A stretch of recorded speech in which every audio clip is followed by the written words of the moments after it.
Hi, everyone. Judge Andrew Napolitano here for Judging Freedom. Today is Thursday, October 2nd, 2023. Scott Horton joins us for his weekly time with us. Scott, welcome here. Always a pleasure, no matter what we're talking about, my dear friend. Happy to be here with you. Thank you. Thank you. Can the United States save Israel from itself, from the damage that it's doing to itself and to the region by the slaughter of innocent Palestinian civilians? Oh, I don't know, Judge. I mean, look, in a sense, yeah, a good friend tells his buddy that, listen, you're drinking too much. You gotta, there comes a time where a little bit of tough love could come in handy. And I strongly believe that if you are a partisan, if one is a partisan of Israel and truly cares for the longevity of the Jewish state as conceived by its founders, then you ought to be against the Likud. You ought to be able to see how the nationalist right wing, whether the religious right or not, but the nationalist right, including the religious right in Israel, they're driving the country into the ground. They're making the whole project untenable by biting off too much land and too many occupied people for them to be able to take on. They can't give them citizenship. They can't expel them, but they refuse to let them have their own independent state. So they just have millions of captives who they treat like absolute, I won't say slaves because they don't want them, but they treat them as rightsless prisoners, essentially. And so there are, going back, in fact, the first prime minister of Israel, the famous David Ben-Gurion, after 1967, he said, we ought to give up the West Bank right now. We don't want to keep the West Bank and all these people that we don't want from their point of view. They have an 80-20 super duper Jewish majority over the Palestinian citizens of Israel. So what sense does it make to essentially kidnap millions more Palestinians that they don't want, that they would rather exclude? And to Ben-Gurion, it wasn't worth it to keep the West Bank, but to the Likud, it is worth it if they can keep the West Bank, and they'll just have to figure out something with the Palestinians later, which I think, back to your original question here, is essentially, I don't know if it's a path to total destruction of Israel, but it's certainly a destructive path when they could have just gotten along. They could have given up a Palestinian state years ago and figured out a much better way forward. What is the rationale of Likud? I mean, I've been asking all my guests this week this question. Does the Israeli, well, let me change the question, and then you can get into the rationale in your answer. Does the Israeli government believe that all men are created equal?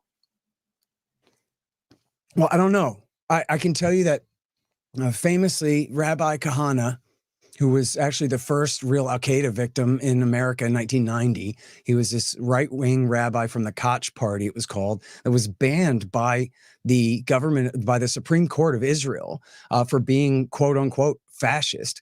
But his party essentially is like the Netanyahu Likud consensus now, which that eventually the Palestinians all gotta go. And he famously or semi-famously told Mike Wallace in an interview back in the late 1970s that he said, I think he's basically talking about American Jews and saying American Jews conflate Judaism with Thomas Jefferson, meaning natural rights for everyone, equality for everyone. And he said, but that's just not right. We don't believe in that. And what he's saying was essentially just, no, it's us versus them. And, I'm not trying to put his words in Netanyahu's mouth necessarily, but you look at how they behave. Essentially, the deal is that they don't want anything like a single state with a multicultural democracy, as America would insist on any of its other allies allowing and having.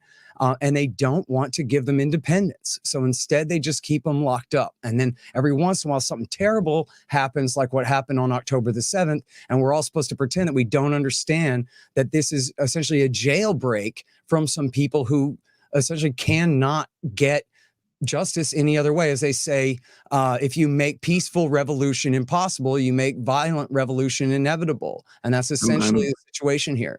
I'm sorry to say I fully agree with you. I say sorry because innocent people are dying, but you have a brilliant and, in my view, historically accurate handle on all of this. I want to play a tape for you of Ron Paul. This is 12 years ago. The same issue, aid to Israel. This issue just keeps coming up over and over and over again. This is, in my view, a brilliant and gifted summary of American relationship to Israel and how Israel is far better off independent of the United States. He has no notes. It's in the middle of a debate. He didn't know the question was coming. Here's his answer. Why does Israel need our help? We need to get out of their way. I mean, we interfere with them. We interfere with them when they deal with their borders, when they want to have peace treaties. We tell them what they can do because we buy their allegiance and they sacrifice their sovereignty to us. And then they decide they want to bomb something. That's their business, but they should, suffer the consequences. When they bombed the Iraqi missile site, nuclear site back in the 80s, I was one of the few in Congress that said it's none of our business, and Israel should take care of themselves. Israel has 200, 300 nuclear missiles, and they can take care of themselves. Why should we commit? We don't even have a treaty with Israel. Why do we have this automatic commitment that we're going to send our kids and send our money endlessly to Israel?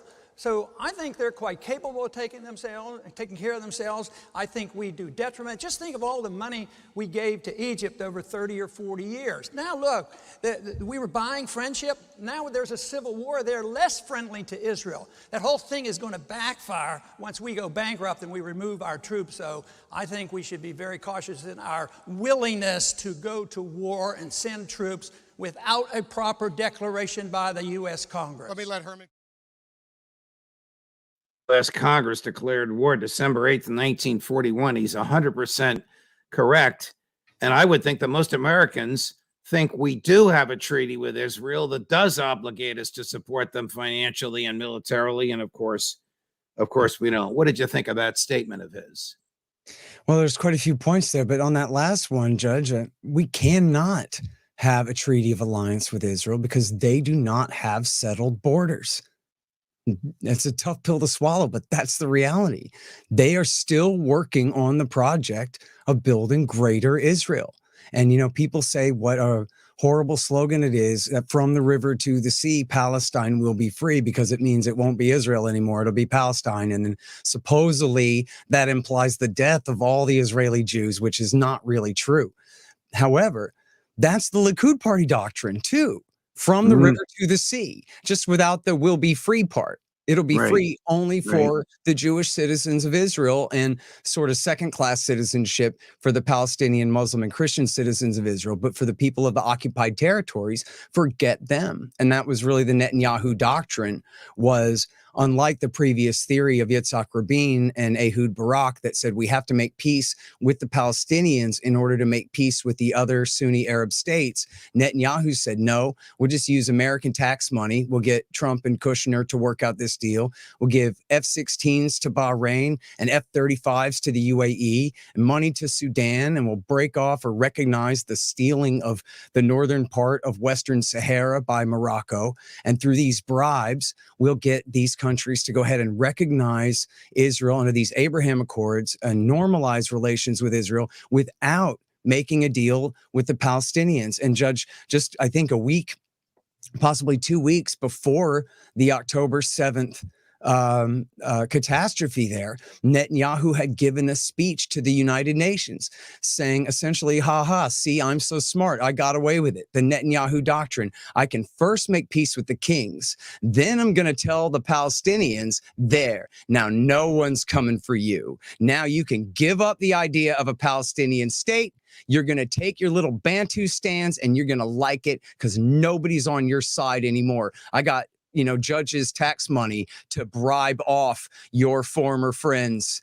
And then this is what happened. It didn't work. And there's a quote, well, I have it here somewhere, but there's a quote from one of the leaders of Hamas who said, look, their highest priority is disrupting these Abraham Accords, is somehow stopping these Sunni kingdoms, the satraps of the American empire, frankly, of the Gulf, from completing this normalization of relations with Israel, which is clearly one of the major motives for what they did on October the 7th. So this is the Netanyahu Doctrine blowing up right in his face. And one more thing about this, Judge, is think about W. Bush was only president for 8 months. He wasn't expected to do his job after only 8 months on the job, Judge. So after September 11th, he was given a 90% approval rating. 100% couldn't possibly be his fault in any way, the American people decided.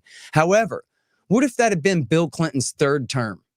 And what if in Bill Clinton's third term, September 11th had happened? Then it would be unescapable that he caused this and he failed to prevent it.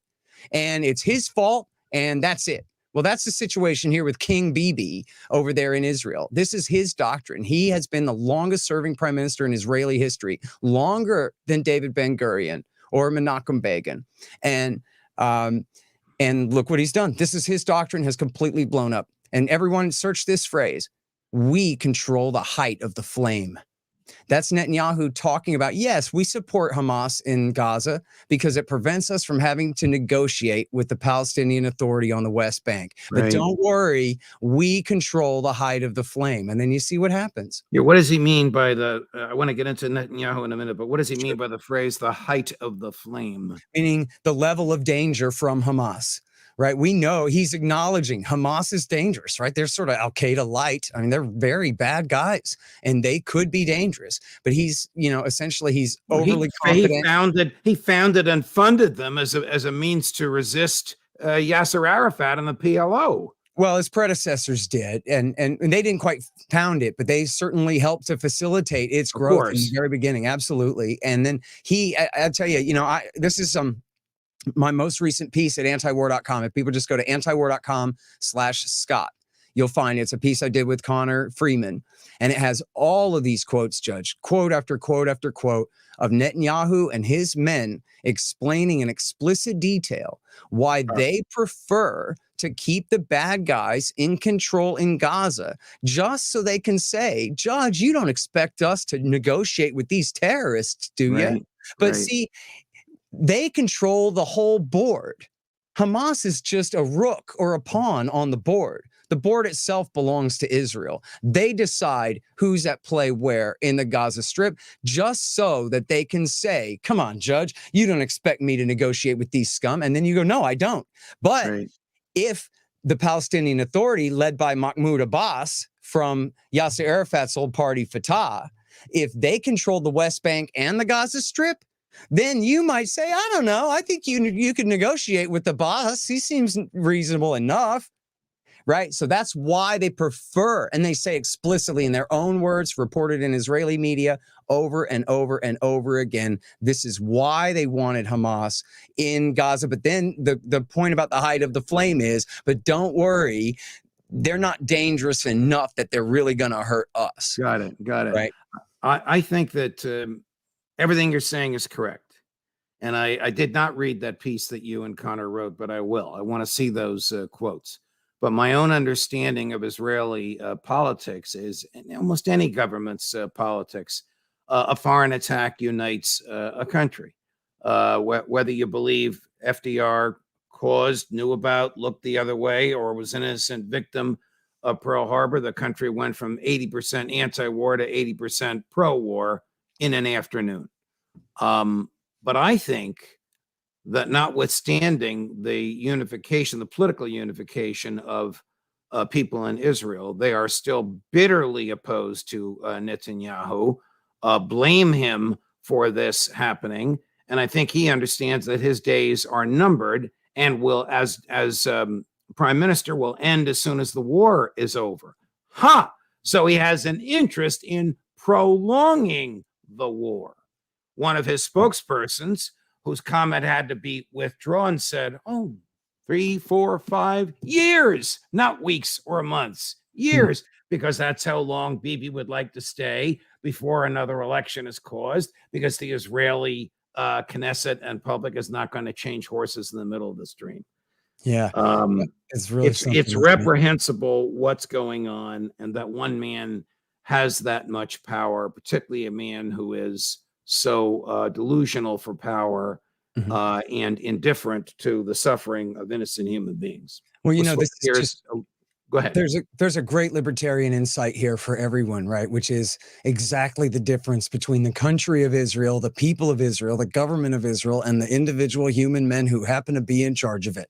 All Correct. of these are very different things, and people, you got to learn to discriminate. Correct. Right? Correct. What's going on here is this is what the libertarians, the economists call public choice theory, meaning essentially that there's no national interest. It's just the interests of the men involved. So think about like what Correct. the judge was just saying there about this, what we would call, if we were talking about big business on Wall Street, we would call this a moral hazard. As long as the Fed promises to bail out your bank, then you'll go ahead and run riskier business and make riskier loans because you know that Alan Greenspan's got you back. They call it the Greenspan put, and it encourages banks to run riskier businesses and then cause catastrophes. It's the same thing, Judge, as having a bully in the neighborhood with a tough older brother.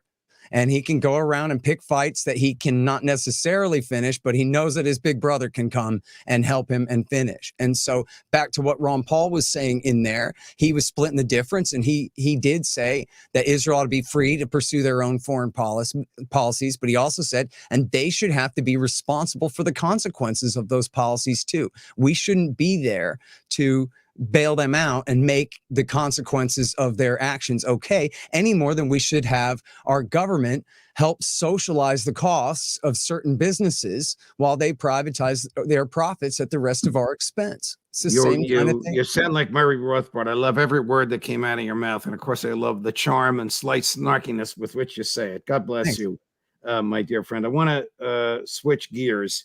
Chris, I want to run Austin 4. This is Secretary of Defense Lloyd Austin testifying under oath. This is not a political speech you're about to hear, even though it sounds like one, but this is under oath because while we are aiding the Israelis, while, according to Colonel McGregor, American Marines on the ground in Gaza have been killed, we are still sending aid to Ukraine. Listen to what the the Secretary of Defense tells Congress under oath is the status of things in Ukraine. Yet even as we surge support into Israel, we remain focused on Ukraine.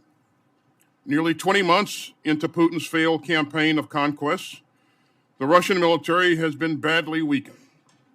Ukraine's brave forces have taken back more than half of the territory seized by Russian invaders since February 2022. And that was made possible by bipartisan and principled U.S. leadership in our coalition of some 50 allies and partners. Under oath, the Russian military has been degraded, and we're still hopeful for a Ukrainian triumph. The war mentality, the war machine, which you've spent your adult life studying, analyzing, and exposing better than anybody I know, is so prevalent in Washington, D.C. The war party is 95% of the Congress. Nobody challenged the nonsense, the untruths that just came out of his mouth. Yeah. Well, look, I'll give him a partial credit for his half-truth. But, you know, as I learned watching Perry Mason as a kid, and Matlock too, I don't want to sell out my man Matlock, that anything less than the whole truth is a lie oftentimes, right? And so what we have here is he says, look, the Ukrainians have retaken half of the territory compared to what the Russians had originally taken. Well, actually, that's true. The Russians originally had gone so far, and then they did withdraw quite a bit of that way. Although it's not true to say that all of that land was simply retaken by Ukraine, although some of it was retaken by them. Some of it was just strategic and tactical withdrawals by the Russians that they only wanted to hang on to this territory for now and fight you here instead of there and that kind of thing. But then if you want to give the Ukrainians the full credit, the most success that they had, it was a year ago, 2 months ago now, in September of 22, in right in the middle, it was actually the weekend of September 11th, 22, that they had their great success in Kharkiv and very northern Luhansk provinces or oblasts in the east and in Kherson. But that was more than a year ago. That was now 14 months ago almost. And so, in other words, he's bringing these kind of data points up but he's completely, they're irrelevant today. Obscuring, right? He's obscuring what's going on, which is what's the news? The news is they launched this massive summer offensive at the beginning of June, and they got nowhere. And they lost, nobody knows, I don't know if anyone knows how many thousands or even tens of thousands of guys got chewed up in this thing in a fight that we all knew and said in real time was never going to work. And even if it had worked, as Daniel Davis and I talked about on my show and probably on your show, that even their goal, and in fact, I talked about this with you on your show, is their goal was to bisect the Russians' control of Zaporozhye Oblast, but then they'd have been surrounded anyway. It'd have been like you're part of the Red Sea, but now you're still standing in the middle of it. How long can you hold it back before it washes you away? But my point is, the Secretary of Defense is willing to mislead substantially members of Congress who right now are deciding whether or not to give Joe Biden another $68 billion with a B on top of the $113 billion with a B they already gave him and he already spent to send to Ukraine. This type of behavior by the Secretary of Defense needs to be called out, shouted down. He's unworthy of holding his office for what he says under oath. I totally agree with you. And as you're pointing out there, which I didn't see the hearing, but I trust you, that nobody said to him, come on, they retook territory. That was more than a year ago. They just failed in their giant thing that you made them do, this giant offensive where they just sent people into this meat grinder. This whole thing is so cynical. And you know what, Judge? Like, I understand the mindset. I'm from here. I'm a Texan, which is even better than just being a regular American. And you know, I'm a patriot, and I understand how people identify with the land and their country, just like we were just talking about Israel. The land, the country, the people, and then the government and the people in charge of the government often get conflated with all of that. And nobody wants to think that America is the bad guy or this kind of thing. Right. But on the other hand, we all do recognize, don't we, that this government has been run by the likes of the Clintons and the Bushes and the McCains and the Bidens this whole last 30 years since the end of the Cold War. Our friend, bad men. They are, and they make terrible decisions all the time. Our friend, and my audience has heard me say this today because I chuckle when I say it, but it's true. Our friend and colleague Tom Woods came up with a great one-liner. No matter who you vote for, you end up with John McCain. Right. Exactly right. And what does that mean? I mean, John McCain. Well, what does that mean? That means the president wants war. The president wants to kill. Why do presidents kill? Because they can. Why did Donald Trump use a drone to kill a peaceful general having lunch in Baghdad? Because he could. Yeah. And especially with John McCain, the special part of that to me is that the guy never knew what he was talking about at all. Right. And I think that is the key, is the belligerence of the American empire when they don't even know which way is east from here. And, you know, John McCain, he's the same guy who famously said after the crash of 2008, he goes, well, I don't really know anything about economics, but I'm reading Alan Greenspan's book. Right, because all he knows about is being a senator and bossing people around, even though it never works out. And voting to spend more money on defense, which is really imperialistic offense. Right. And I don't know if I said this one on your show before, Judge, but I apologize if I'm repeating myself, but I have mentioned this, but I think it's telling that there's a famous scene from Iraq War II when John McCain was in country there and accused Iran of taking al-Qaeda fighters into Iran for training and sending them back to kill American soldiers. And Joe Lieberman, his buddy, kind of got on his tiptoes and whispered in McCain's ear and said, just say militants, John, just say militants.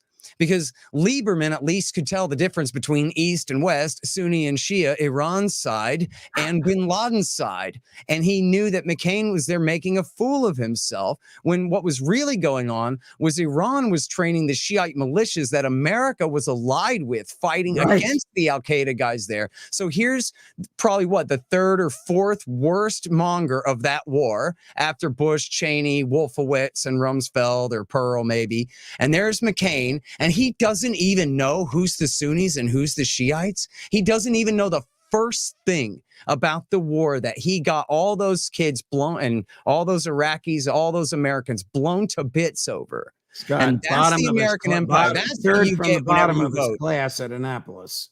But he's dead. He's dead. We'll leave him be. Scott, it's always a pleasure, my dear friend. I love when you get off on a tyrant. As one of our viewers who likes to write in said, Scott is cool. Well, thank you for giving me a chance to get something about John McCain off my chest. I didn't realize that was building up anytime, again. my friend. Thank you for the time you spend with us and for all your good work. A pleasure. Thank you. Thank you, sir. Okay. Oh, a happy day, a busy day. Back tomorrow, the Intelligence Roundtable, Ask the Judge, and the great and inimitable, brilliant and gifted Professor John Mearsheimer. Friday, Judge Napolitano for Judging Freedom.